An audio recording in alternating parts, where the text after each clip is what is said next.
नमस्कार विद्यार्थी मित्रांनो, सरसे स्वागत आपलं यूट्यूब चॅनल मास्टर वैभव हिरेमध्ये. तर विद्यार्थी मित्रांनो, आपण आजच्या व्हिडिओमध्ये बघणार आहोत प्रथम सत्र परीक्षा इयत्ता 8वी विषय विज्ञान 2025-26 ची प्रश्नपत्रिका, ज्याच्यासाठी तुम्हाला गुण दिलेले आहेत, म्हणजेच मार्क्स दिलेले आहेत 50 आणि वेळ इथे टाईम झाला आहे, परंतु वेळ दिला आहे तुम्हाला 2.5 तास. 2.5 तासामध्ये तुम्हाला हा 50 गुणांचा 50 मार्कचा पेपर सोडवायचा आहे, प्रथम सत्र परीक्षा 2025-26 इयत्ता 8वी विज्ञान विषयाचा. तर चला व्हिडिओला सुरू करूया. त्याआधी तुम्हाला आत्ताच सांगतो, तुम्हाला जर डायरेक्ट प्रश्नपत्रिका हव्या असतील मराठी, हिंदी, इंग्रजी, गणित, विज्ञान, इतिहास, भूगोलच्या, तर आपण आपल्या ॲप्लिकेशनमध्ये त्यामध्ये टाकून दिलेल्या आहेत, ज्यामध्ये तुम्ही बघू शकता. इयत्ता 8वीपासून 12वीच्या प्रश्नपत्रिका आपण देत असतो. तर सर्व विषयाचे दिलेले आहेत 8वीच्या वर्गासाठी. तुम्ही प्ले स्टोअरला जा, तिथे सर्च करा मास्टर वैभव हिरे आणि तिथून आपलं ॲप्लिकेशन डाउनलोड करा. त्यामध्ये सर्व विषयाची प्रश्नपत्रिका तुम्हाला बघायला मिळतील. तसंच डिस्क्रिप्शनमध्ये मी तुम्हाला लिंक देण्याचा प्रयत्न करतो ॲप्लिकेशनची, तिथून तुम्ही डाउनलोड करू शकता. आता प्रश्न एक ज्यामध्ये म्हटलेला आहे रिकाम्या जागा भरा. आता रिकाम्या जागा भरायच्या आहे ॲप, इयर, के, चांदी, सुपिकता, द्रव असे तुम्हाला 4 ते 5 शब्द दिले आहेत. तर प्रदूषणामुळे मृदेची टिंब कमी होते. तर काय होते विद्यार्थी मित्रांनो, टिंब इथे टाकायचं राहिलं. तर मी तुम्हाला जे सांगतो व्हिडिओमध्ये प्रॉपर लक्ष द्या. प्रदूषणामुळे मृदेची टिंब कमी होते. तर काय होते, सुपीकता कमी होते. प्रदूषणामुळे मृदेची सुपीकता जी आहे ती कमी होते. म्हणजे मृदेच्या पुढं मृदेची सुपीकता अशा पद्धतीने लिहायचं. त्यानंतर टिंबचा उपयोग औषधांमध्ये करतात. कशाचा आहे, केचा, चांदीचा, द्रवचा, ॲपियरचा. तर कशाचा करतात, ॲपियरचा उपयोग औषधांमध्ये करतात. टिंबला निश्चित आकार नसतो, पण ठराविक आकारमान असते. तर काय आहे, द्रव किंवा के, चांदी काय असेल ते लिहायचं आहे. त्यानंतर आहे केंद्रकाच्या जवळ.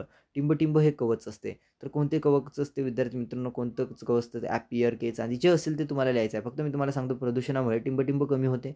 त्यानंतर दुसरं आहे टिंबचा उपयोग औषधांमध्ये करतात. त्यानंतर आहे टिंबला निश्चित आकार नसतो, पण ठराविक आकारमान असते आणि केंद्रकाच्या जवळ टिंब हे कवच असते. अशा पद्धतीने प्रश्न आहेत. जस्ट डॉट टाकायचं राहिलेलं आहे. थोडं करेक्शन आहे. त्यानंतर आहे SI पद्धतीमध्ये विद्युतधारेचे एकक टिंब आहे. तर काय विद्यार्थी मित्रांनो, ॲम्पियर आहे की के आहे, ते कमेंट सेक्शनमध्ये कळवा. योग्य जोड्या जुळवायच्या आहेत. आता अ गट दिलेला आहे आणि ब गट दिलेला आहेत आणि जोड्या जुळवायच्या आहेत तुम्हाला. तर बघा, अ गट आहे शैवाल.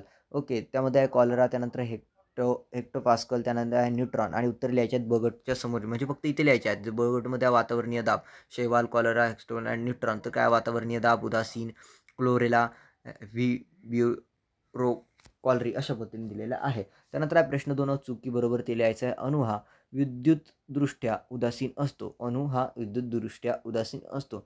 नदीच्या वाहत्या पाण्यात कपडे धुतल्यास पाणी प्रदूषित होत नाही. नदीच्या वाहत्या पाण्यात कपडे धुतल्यास पाणी प्रदूषित होत नाही. हिरा हा सर्वात कठीण नैसर्गिक पदार्थ आहे. चुकी बरोबर ते लिहायचं. अणु हा दृष्ट्या उदासीन असतो आणि दुसरं आहे, नदीच्या वाहत्या पाण्यात कपडे धुतल्यास पाणी प्रदूषित होत नाही.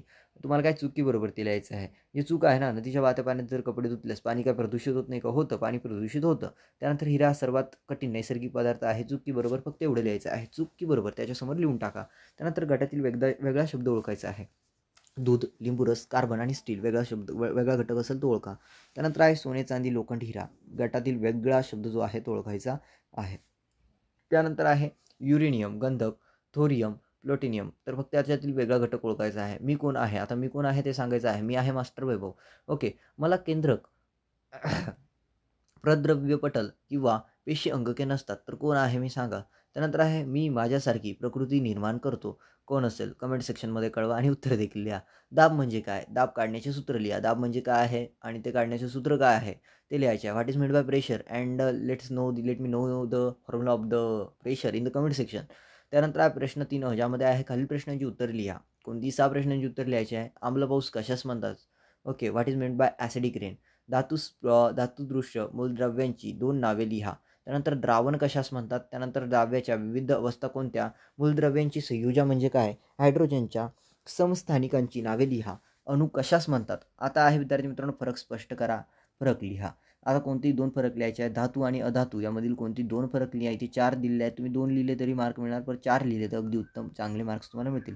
त्यानंतर संयुगे आणि मिश्रणे यामध्ये तुम्हाला फरक लिहायची आहेत. त्यानंतर आहे संसर्गजन्य रोग आणि असंसर्गजन्य रोग. विद्यार्थी मित्रांनो, संसर्गजन्य रोग जे की हवाच्या माध्यमातून होता, एकमेकांना हात लावल्यापासून होतात, म्हणजे त्याला व्हायरल इन्फेक्शन्स वगैरे म्हणतो, तर ते लिहायचे. आणि असंसर्गजन्य रोग वगैरे तुम्हाला लिहायचे आहेत. पुढे जाऊया. शास्त्रीय कारणे लिहा म्हटलेलं आहे. कोणती 4 शास्त्रीय कारणे लिहायची. एक शास्त्रीय कारण तुम्हाला 2 गुणांसाठी असतं. आता पहिलं आहे, सोडियम धातूला केरोसिनमध्ये ठेवतात. तर याची शास्त्रीय कारण काय असावं ते लिहायचं आहे. त्यानंतर दुसरं आहे, लिंबू सरबताला गोड, आंबट, खारट अशा सर्व चवी असतात व ते पेल्यामध्ये ओतता येते. त्यानंतर आहे अनुच्छेद, सगळे वस्तुमान केंद्रगात एकवटलेले असते. चौथा आहे, समुद्राच्या पाण्यापेक्षा गोड्या पाण्यात जहाज अधिक खोलीपर्यंत बुडते. याचं शास्त्रीय कारण तुम्हाला लिहायचं आहे. त्यानंतर विद्यार्थी मित्रांनो, स्वयंपाकाच्या स्टेनलेस स्टील भांड्याच्या खालच्या भागावर तांब्याचा मुलामा दिलेला असतो.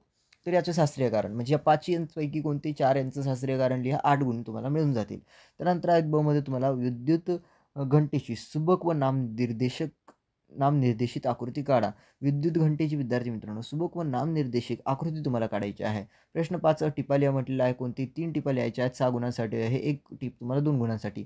आता लसीकरण आहे. दुसरं संतुलित आहार आहे. तिसरं प्लावक बल आहे. चौथं आहे इलेक्ट्रॉन वितरण.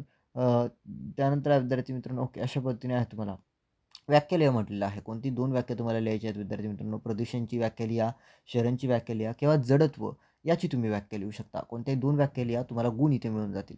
त्यानंतर विद्यार्थी मित्रांनो खालील मूलद्रव्यांची संयुज्य लिहा. कोणती 2 संयुज्य लिहायच्या आहेत. ऑक्सिजन, कार्बन किंवा नायट्रोजन यापैकी कोणते तिन्हीपैकी कोणत्या दोन्हींची संयुज्य लिहा.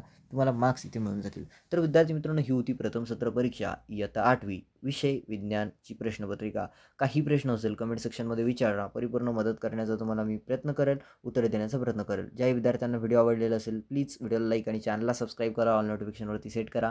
कारण तुमच्या द्वितीय घटक चाचणीच्या प्रश्नपत्रिका आणि वार्षिक परीक्षेच्या देखील प्रश्नपत्रिका आम्ही तुम्हाला देऊ. त्याचसोबत तुमचे सायन्स आणि मॅथ्सचे म्हणजेच विज्ञान आणि गणितचे IMP क्वेश्चन्स आम्ही तुम्हाला देऊ. याआधी यूट्यूब चॅनलवरती मराठी, हिंदी, इंग्रजी, गणित या विषयाच्या प्रश्नपत्रिका अपलोड केलेल्या आहेत. जर बघितलेल्या नसतील तर बघा आणि ॲप्लिकेशनमध्ये जा, प्ले स्टोरवरती जा, तिथे मास्टर वैभव हिरे सर्च करा. जसं तुम्हाला खाली चॅनलचं नाव दिसतंय ना तशा पद्धतीने सर्च करा आणि तोच लोगो दिसेल जो चॅनलचा लोगो दिसतोय. ते ॲप्लिकेशन डाउनलोड करा. त्यामध्ये इयत्ता 8वीच्या प्रथम सत्रांत म्हणजेच तुमच्या फर्स्ट टर्मच्या सर्व विषयाच्या प्रश्नपत्रिका आपण अपलोड केलेल्या आहेत. तिथून तुम्ही बघू शकता. PDF तुम्हाला तिथून मिळून जाईल. तुम्हा सर्वांना मी तुमच्या पेपरसाठी विज्ञानच्या पेपरसाठी हार्दिक शुभेच्छा देतो आणि या व्हिडिओला इथेच थांबवतो. धन्यवाद.